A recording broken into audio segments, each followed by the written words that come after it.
This is Dakota News Now, your first alert station.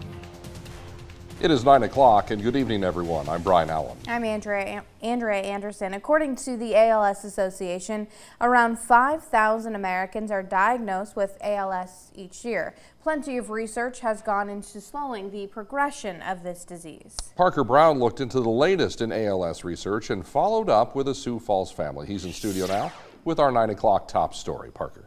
Hey Brian and Andrea, when we last talked with Randy and Karen Railing, Karen's progression was thankfully slow. They were able to take part in their 6th ALS walk. While things have still been difficult, they are thankful to be part of raising awareness and seeing positive trends in research.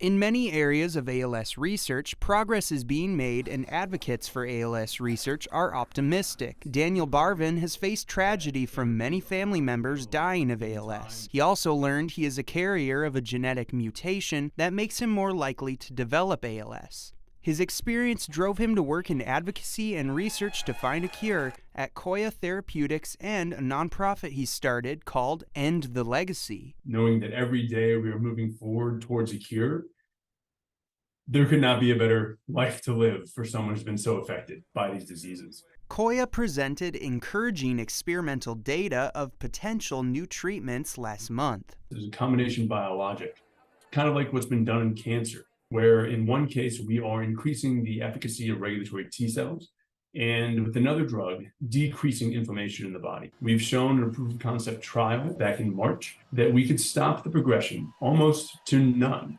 Koya's research is far from the only research and trials being conducted, but they present exciting developments in a field that Karen Railing says has seen few breakthroughs since Lou Gehrig's diagnosis over 80 years ago. Karen and her husband Randy keep a close eye on treatments in development. There are more clinical trials going on now than there ever have been in the past, so there's a lot more hope that some significant discoveries will actually get made here hopefully soon. The disease has progressed with Karen to the point where most treatments currently available will not be effective. Though they may ask why this has happened to them, they have found meaning in their battle. I have mentored some people with ALS, and to be able to advocate for future treatments has been meaningful to me. But the biggest thing is my hope is in Jesus, and I know that will never change.